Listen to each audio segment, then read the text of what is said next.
नमस्कार दोस्तों, आप देख रहे हैं शेयर बाजार की सबसे हाई एनर्जी ब्रेकिंग रिपोर्ट। आज बात ओला इलेक्ट्रिक की, जिसने निवेशकों की नींद उड़ा दी है। स्टॉक अपने ऑल टाइम पीक से करीब 80% तक टूट चुका है और फॉलिंग नाइफ वाली बहस फिर से तेज हो गई है। पिछले एक साल में ओला इलेक्ट्रिक के शेयर में जो तेज गिरावट आई, उसने रिटेल से लेकर बड़े ग्लोबल निवेशकों तक को झटका दिया है। रिपोर्ट्स के मुताबिक स्टॉक 52 वीक हाई से लगभग 70% टूट चुका है और ऑल टाइम पीक से गिरावट करीब 80% तक बताई जा रही है। अब सवाल सीधा है, ये गिरावट सिर्फ भाव की नहीं है, भरोसे की भी है, क्योंकि इसके साथ कंपनी के ऑपरेशनल नंबर और सेल्स ट्रेंड पर भी प्रेशर की बातें सामने आई हैं। सबसे पहले शेयर की तबाही समझिए।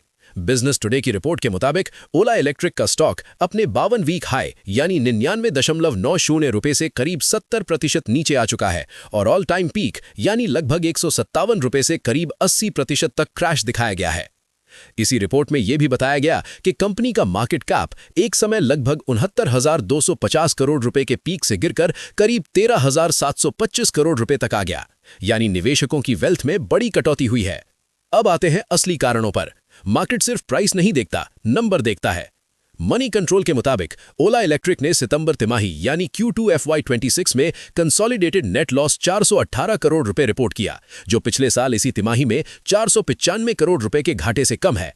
लेकिन रेवेन्यू फ्रंट पर झटका बड़ा रहा। मनी कंट्रोल के मुताबिक रेवेन्यू 43% YoY गिरकर 690 करोड़ रुपए रह गया, जो कमजोर सेल्स परफॉर्मेंस की तरफ इशारा करता है। अब सेल्स और मार्केट पोजीशनिंग यहां भी दबाव दिखता है। ऑटोकार इंडिया की रिपोर्ट के मुताबिक नवंबर 2025 में ओला 5वें नंबर पर फिसल गई और इसकी बिक्री सिर्फ 8,400 यूनिट रही, जो नवंबर 2024 के 29,342 यूनिट के मुकाबले 71% कम है। उसी रिपोर्ट में बताया गया कि नवंबर में ओला का मार्केट शेयर करीब 7% रहा और इस दौरान टीवीएस और बजाज जैसे प्लेयर्स आगे निकलते दिखे, जबकि हीरो वीडा ने भी ओला को ओवरटेक कर लिया। तो तस्वीर साफ है दोस्तों, एक तरफ स्टॉक प्राइस में भारी गिरावट, दूसरी तरफ सेल्स और रेवेन्यू में दबाव और ऊपर से कंपटीशन इतना तेज कि मार्केट शेयर बचाना मुश्किल हो रहा है।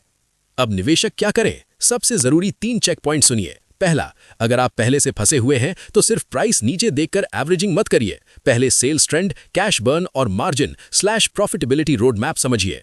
दूसरा, अगर आप नई एंट्री सोच रहे हैं तो फॉलिंग नाइफ रिस्क याद रखिए। स्टॉक सस्ता दिख सकता है, लेकिन जब तक बिजनेस नंबर स्थिर नहीं होते, वॉलेटिलिटी बनी रह सकती है।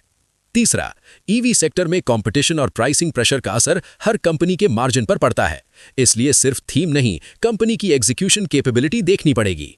तो दोस्तों, ओला इलेक्ट्रिक के शेयर ने निवेशकों को बड़ा झटका दिया है और अब गेम पूरी तरह नंबरों का है। सेल्स, मार्केट शेयर, रेवेन्यू और घाटा, यहीं से अगली दिशा तय होगी। आपका क्या मानना है? ओला इलेक्ट्रिक में ये गिरावट अवसर है या चेतावनी? कमेंट में जरूर बताइए।